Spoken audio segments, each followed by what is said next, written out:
Assalamualaikum warahmatullahi wabarakatuh. Buya Yahya yang saya hormati dan saya sayangi, semoga selalu dalam keadaan sehat walafiat dan kemudian al-bahjah mendapatkan keberkahan dari Allah Subhanahu wa taala. Amin ya rabbal alamin. Pertanyaan saya terkait dengan muamalah, Ustaz. Soal muamalah ini saya pernah dengar dari salah satu ustadz yang mengatakan kalau prinsip dalam muamalah itu boleh dilakukan asal tidak ada dalil yang melarangnya. Sedangkan ibadah itu segalanya sesuatu dilarang kecuali ada dalil yang menjelaskannya. Tapi dari ustadz tersebut menjelaskan muamalah tidak sepenuhnya bisa halal. Contohnya misalnya ada driver Gojek atau ojek online, dia mengantarkan salah satu penumpangnya itu ke gereja. Nah, kalau misalnya tukang driver ojeknya itu tahu tujuannya adalah ke gereja, maka sebaiknya dibatalkan. Nah, ini menjadi kebingungan buat saya, Ustaz Buya. Ketika dalil tersebut dipakai, otomatis kalau misalnya ada masinis kereta api yang menjalankan kereta, berarti dia harus bertanya satu-satu ke penumpangnya, apakah ada yang ke gereja atau tidak. Sehingga tidak membantu dalam hal mengingkari Allah Subhanahu wa taala. Mohon pencerahannya Buya, apakah dalam hal muamalah harus seketat itu? Terima kasih Buya atas jawabannya. Wassalamualaikum warahmatullahi wabarakatuh. Waalaikumsalam warahmatullahi wabarakatuh. Dibahas oleh ahlinya, yaitu para ulama usul fikih tentang kaidah tersebut, bahwa dalam muamalah itu beda dengan ibadah. Tapi itu tidak mutlak. Dalam ibadah semua dilarang kecuali diperintahkan. Kaidah itu tidak bisa diterapkan seutuhnya, karena di sana ada mustathniyat, pengecualian. Kadang-kadang ada orang ingin memangkas saudaranya yang melakukan sebuah kebaikan dengan kaidah tersebut, bahwa dalam ibadah semuanya dilarang kecuali diperintahkan. Sementara makna perintah sendiri kan tidak harus dengan kalimat amr, idhab, uktul, sholli, sum. Masih banyak model-model perintah. Kemudian bisa saja diambil daripada, bisa saja qiyas, banyak hujah-hujah yang lainnya. Jadi makna perintah itu seperti apa sih? Maknanya luas sekali. Kemudian urusan muamalah adalah semua boleh kecuali semuanya boleh kecuali yang dilarang. Nah, selagi tidak ada larangan, maka kita bebas-bebasnya. Wah, ini juga bisa jadi hujah bagi orang ingin liar di dalam berbisnis dan sebagainya. Itu kaidah tidak mutlak seperti itu. Akan tapi ada rambu-rambunya. Jadi orang menyebutkan itu bukan berarti langsung seorang awam bisa langsung menerapkannya. Ada beberapa rambu-rambu. Adapun kalau kemudian dalam praktek kerjanya, tidak bertentangan. Misalnya kalau saya ada 3 model. Nah, saya nganterin, saya jadi tukang ojek. Tukang ojek adalah boleh muamalah. Tapi yang pertama saya tukang ojek mengantarkan orang pergi ke masjid. Yang kedua saya mengantarkan orang pergi ke gereja. Yang ketiga saya mengantarkan orang mau ngerampok, mau nyopet. Dan saya tahu dia mau nyopet. Ya kan? Dan terang-terang sudah siap, dia pakai parang dia. Dan saya mengantarkannya. Ini 3 ini modelnya beda. Biarpun semula adalah sama-sama jadi tukang ojek. Lalu jangan Anda berkata, ngojek boleh semuanya tanpa aturan. Enggak.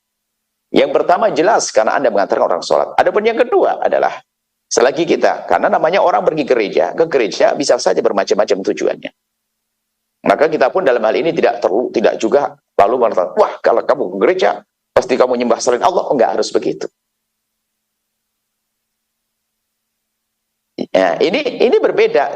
Kasusnya tidak seperti yang pertama. Tidak seperti yang pertama. Karena yang pertama jelas ibadah. Tapi yang ini bukan seperti yang terakhir, yaitu apa? Orang mau berbuat jahat. Yang mau berbuat jahat jelas nggak boleh dong. Orang mau bawa parang, mau menganjok, lalu tak anterin. Wah, kita ikut. Makanya kita termasuk syarikun lahu fil itsmi. Tapi kalau pergi gereja kan bermacam-macam ke sana, bisa saja nganterin makanan dan sebagainya. Ya, selagi kita tidak tahu tujuannya apa. Tapi pasti dia adalah beribadah dan sebagainya.